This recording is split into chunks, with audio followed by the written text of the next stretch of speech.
And you're 2-story up and you're fucking... Well, I think that a killer doesn't grab a hammer and go on a killing spree, or... No, that's the biggest thing. If you want to kill one person... take a hammer. I'd say that probably you're going to kill them anyway, whether you had a gun or not.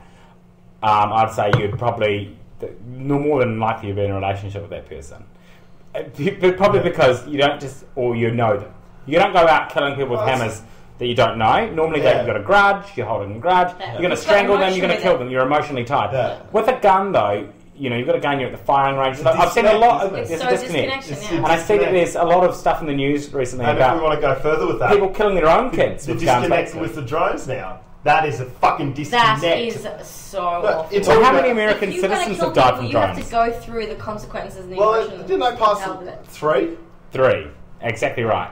3 American citizens have died by drones. One was a 16-year-old boy. Really? He was killed with his father. They killed... A drone? Yeah, because... They shot him. It's not a civilian, it's collateral damage now, isn't it? Collateral damage, yeah. Oh my God. Look, this whole drone thing is off the fucking chain. They're mass producing these fucking things now. Well, now they're saying they're actually giving American farmers drones to spray their crops and that sort of thing now. Oh, really? Yeah. They're actually going cool. to sort of. Well, that's probably that's a good use for. Well, it's all right. I still don't agree. But once again, I'm all about less people working, mechanise the workforce. Yeah. Great. If that's going to help you, then but drones, spraying pesticides or drones, shooting cruise missiles or fucking whatever predator drones. There's a bit of a difference there. Well, if your country doesn't have a drone, you're fucked.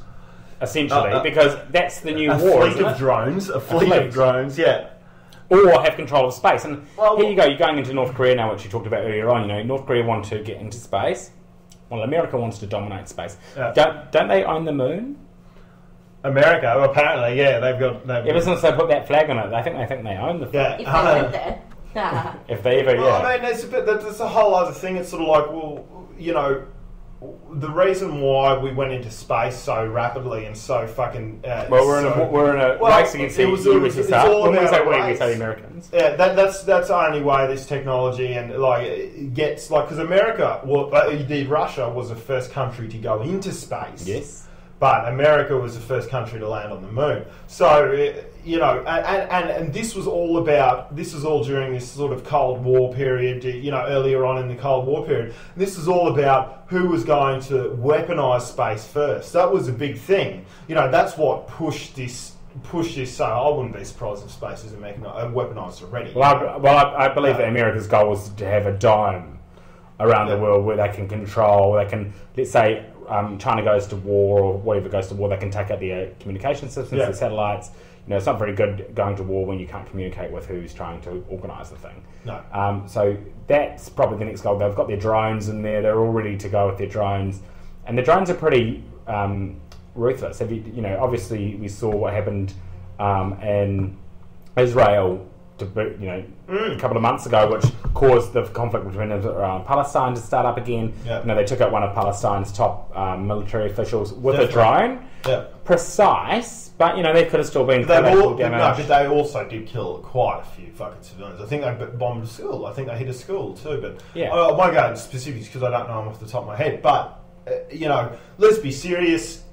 Be as tactical, be as strategic as you want. You're still going to fuck up and fuck up big time. And it's and I think. So it's ramping up again. It's ramping up. Here we go. We've got guns everywhere. We've got now drones in the air. People are arming themselves with weapons of mass destruction, whether they be nuclear or otherwise, chemical, and.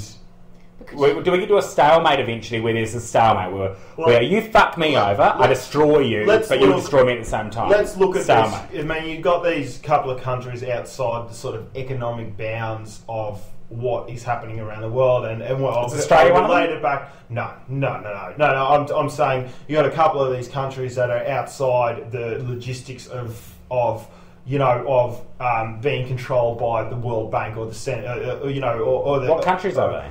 Well, you got North Korea still, and you got Iran, and you used to have Syria, but not. They're trying their hardest to get in there now. There used to be Afghanistan, there used to be Iraq, but they're both now part of it. So is it a corporate Libya, they got rid of Gaddafi, so now that's sort of the World Bank status. I'm generalising here, but you've got the next. If there is a war coming in the next however long, you've got North Korea or Iran. Do you realise what the last country was? It was North Korea, and that's happening now. And remember what you were just saying to me the other day, that we are not going to swallow another 9/11 reason to go into a country and do whatever we need to get them to, abide by our way of life or whatever. And this North Korea thing could very well be that.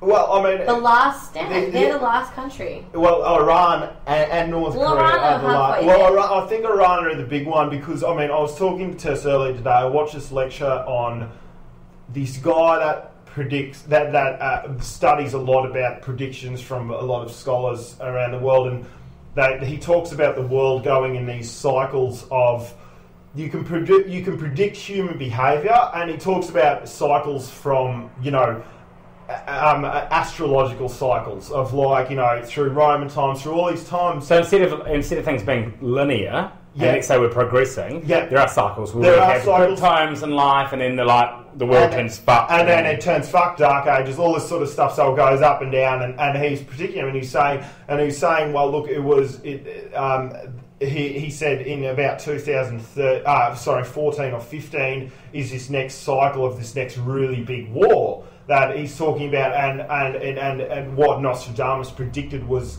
the war would be in the Persian sort of empire from what was happening back in those days, and the Persian Empire is Iran at the moment.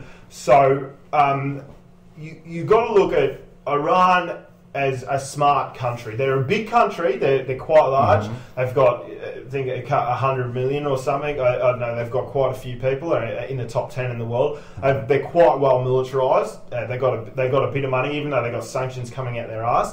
But Iran are a very they're a very fundamentalist country, but they're very smart. And now you've got to look at Iran and these fundamentalist countries in this martyrdom status. Okay. I was speaking to Tess about this before. Now they have a culture. They are born with beliefs of being a martyr to the cause.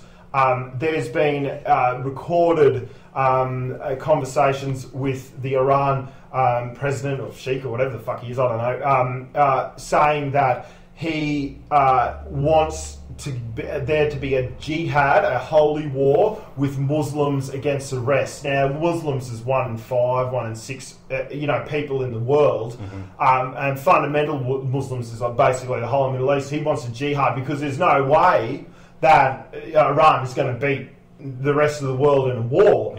Yeah. So basically, when you look at the martyrdom status, if it can be okay for one religion and a person, then it can be okay for a country as well. So what this guy was predicting was, he was like, Iran may martyr themselves so that there is a larger war waged against the rest. Because what is one thing that the world won't deal with? I don't think the world can deal with America illegally going into another country like they did in Iraq and Afghanistan. Not just that. What about Panama? False pretenses. They went into Panama. It was an illegal war. They went in there, and they went in there as a drug war. Yeah. And they took out...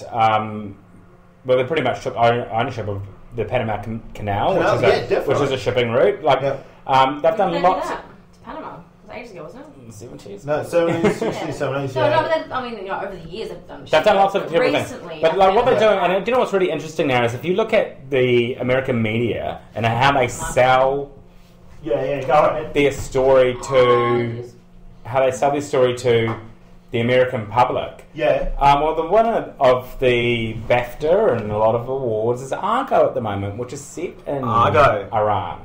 And people go in there, and Iran's a terrible dictator, and there's a... Well, what is Argo about? Argo was about it's about some crisis, hostage crisis. And they got them out in America was the saviour. Oh, wow. Yeah. Look, again, another movie portraying America as the saviour that's come in to rid the world of any evil. Certainly. And you go back even further, and you have Black Hawk Down, which is the movie about obviously a Black Hawk helicopter that went down in Somalia, and once again it shows America being the saviour. And Certainly. Pearl Harbor, even the movie Pearl Harbor says, the Japanese just swooped on us, killed a whole lot of people, but we fought back and we were the winners at the end of the day, which is not actually true. America sustained a huge amount of damage because of Pearl Harbor. So what happens is it's all tied in together. You get these giant corporations, these hypocrisies coming in, creating a kind of a feeling or a kind of a vibe within the people of America. Then you get the news backing up the vibe, and then you get the government. Well, the news making is a huge beast that you all run by corporations, of course, which are in bed with the government. A handful of corporations, all run by a handful. Which country's going to drop the bomb next?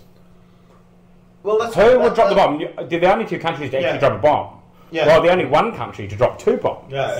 Is America. Yeah. They've dropped two bombs on Japan. And it didn't really stop the war, though they would have you believe it did. Will they be the third country dropper? Or is this bomb, the next bomb, the nuclear threat that we keep hearing about, the weapons of mass destruction, is that coming from Iran, North Korea, Russia? Yeah. Where is it coming from? And who is it targeted at? Yeah. Or are we going to get some propaganda coming in and we're going to see a bomb drop by America? Well, I mean, I don't think the world can handle that sort of blatancy anymore. I think, with all these Arab Spring and all these revolutions happening around the world, I think everyone's just information is being filtered into the people who never had any before, and just like we're talking now, and a lot of people may know that are listening.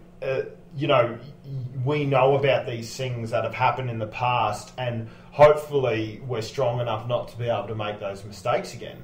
But that's coming from you can't look at any drastic change coming from the top 10%, because they're just as corrupted as anyone. Their interest is in power, money. They want more, and that means less for everyone else. So you can't look at drastic change coming from the bottom 30%, because they're just struggling to survive. But at 40%, so the drastic change from us going, I like my fucking life, I don't want nuclear war, and I don't want a third world war, and I don't want all this bad stuff that could disrupt our some form of decent life that I have. That's where the change has got to come from. It's got to come from the middle, 40% of people standing up, protesting. Hey? The proles? The proles. That's 1984. All right, standing up and protesting, going, fucking, we can do better.